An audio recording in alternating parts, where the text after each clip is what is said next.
First, let's take a look at what is New World. New World is an MMO that was created by Amazon Games. The game is mostly open world and feels pretty unique compared to other MMOs. It has an action-based combat system and most of your abilities have to be aimed, so it's pretty skill-based. There are no set classes in New World. You're not locked into a class. Instead, you get to choose what weapon you want to play with and what armor type you would like to wear. Each weapon and armor type has its advantages and disadvantages, but it allows you to mix and match so that you can come up with your own builds and allows you to develop your own playstyle. New World does follow the Holy Trinity, meaning for dungeons, people will ask for a tank, a healer, and DPS, but you can choose how you would like to build your character to fulfill one of those roles. If you want to switch roles, you can just swap weapons and armor, respec your points, and you're good to go. No need to level up a second character. I personally really like this system since you don't need to level up a whole new character when you decide to switch roles, and you can experiment until you find something you really enjoy without feeling like you're wasting your time.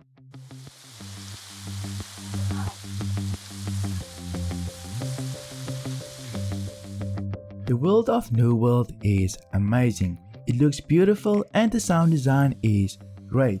I usually turn off in-game music, but this time around I kept it on since it added quite a lot to the feeling of each area.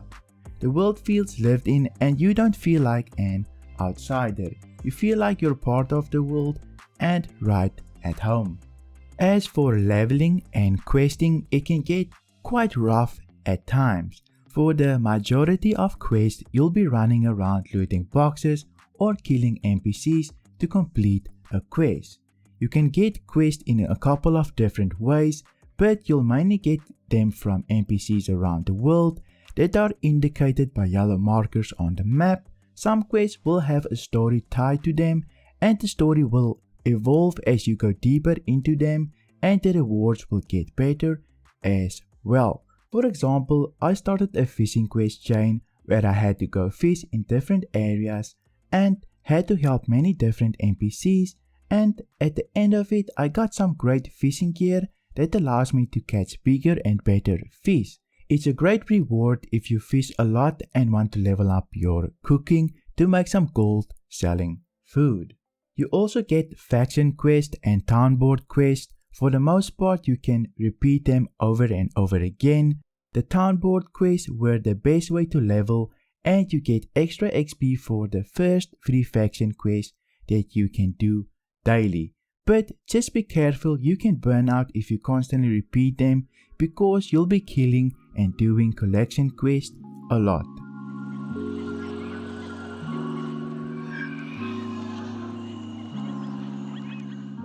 Gathering and crafting felt like something I wanted to do.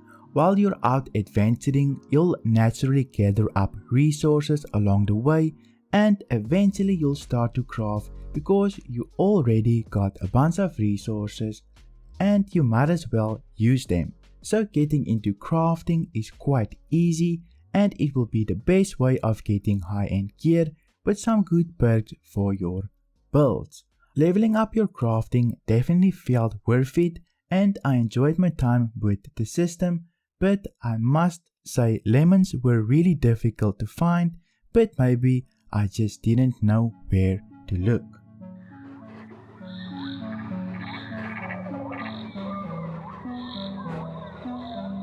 The combat in New World is action-based, meaning you need to aim most of your abilities and you can block or aim by holding right click and attack by clicking left click. You also have a dodge so that you can avoid big damage. I really like action-based combat because you can counter your opponent by either blocking or dodging at the right moment, but the system needs work.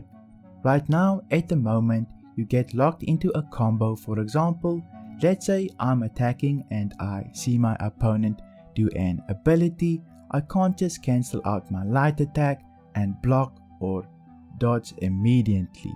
Even though I reacted in time, my light attack first needs to finish before I can do a block or a dodge, making the system feel less reaction based. You also get free abilities per weapon and you can weapon swap, so technically you have 6 abilities that you can use at any given time, but weapon swapping feels clunky at the moment.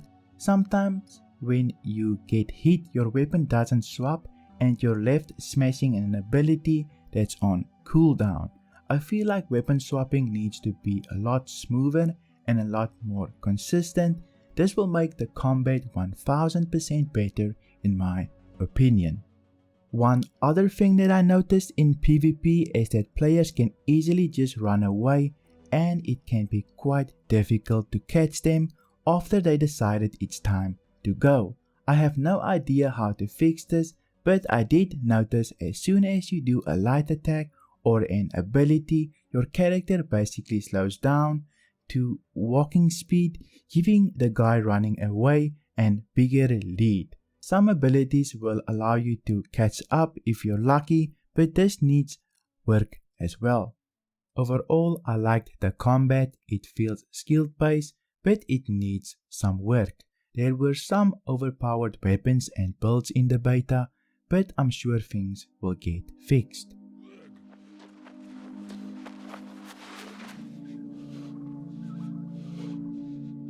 For PvE, there are a couple of things you can do that's not just running quests. The first thing you can do is corrupted portals. These will spawn in the world and you can group up and close them. You usually need a small group to do them, but usually I run around, just look for people running them and join in. They will spawn elite NPCs and usually a boss at the end. If you manage to close them, you'll be rewarded with a chest and pretty good XP. I have done them solo, but I was level 44 and the monsters were level 25. They're pretty difficult, so come prepared. You also get dungeons and you regularly see players ask to group up with them in chat. Just send them a whisper and you'll get an invite. These dungeons can be challenging, but it should be fun if you have a group of 5. My friends and I did the first dungeon at level 25 with only 3 members because the other 2 people disconnected. It was a pain, but it can be done. To do dungeons, one person of the group will have to have a key that you can craft or get from a special quest. In the beta, I only did 3 dungeons, so I can't talk too much about the end game, but what I did, I enjoyed, and I hope they make level 60 versions of each dungeon so we can grind gear from them. If you're looking to grind for loot, then open world dungeons will be your thing. These are areas where only elite enemies spawn and they'll mess you up pretty good. You'll find mini bosses here and usually a boss at the end. These are great for leveling your weapons and loot drops, and perfect for grinding if you don't feel like questing to gain XP. You will need a group to do these, but you can always group up with people doing them, so it's not too difficult to get into. This was one of my favorite things to do while leveling. There are also corrupted invasions where you need to protect your fort against waves of NPCs. Sadly, I didn't have time to participate in one of these.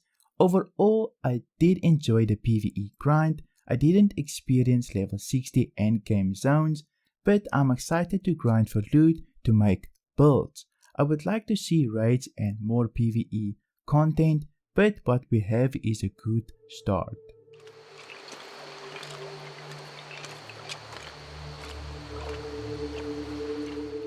Now that we took a small look at PvE, let's take a look at the PvP side of things, since I enjoy both. In New World, you can flag for PvP and get an extra 5% XP boost while doing your usual PvE things.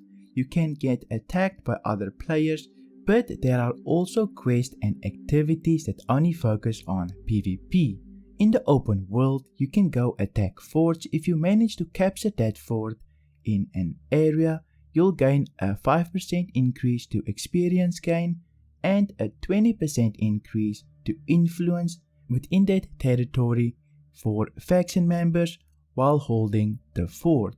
Each fort also has unique global buffs depending on the fort. If attacking forts are not your cup of tea, then you can run PvP faction missions. These missions are not too specific, it's mainly a way to group players that are flagged for PvP. And while running these missions, you might run into opposing faction players doing the same mission as you. If you manage to kill other players, you'll gain a lot of weapon XP and some faction tokens that you can use to buy gear. Eventually, if you do enough faction missions and claim the fort, you'll have enough territory standing to declare war on the company that's controlling the area. This will give you the chance to sign up for a 50 versus 50 war to claim the territory. The only thing I didn't play that was PvP related was Outpost Rush, because you need to be level 60 to participate. Outpost Rush is an endgame 20 versus 20 battle where teams must coordinate and balance their time gathering resources, building up their outposts, capturing objectives, and defeating enemy players. Level 60 players can jump into Outpost Rush solo or as a group of up to 5 players. I didn't PvP too much in the beta, but it's definitely something I'll do a lot more when the game releases. I'll probably grind PvE and then PvP with that gear I got, or that's how I'm going to play the game for the most part. PvP is my end game and getting involved with the wars. Overall, I had a lot of fun. I feel that this game has something special. The bones of New World are good. Now they just need to expand and add some meat. What do you think about New World? Did you enjoy the beta? Let me know in the comments below. If you enjoyed this video, make sure to subscribe and I'll see you in my next video.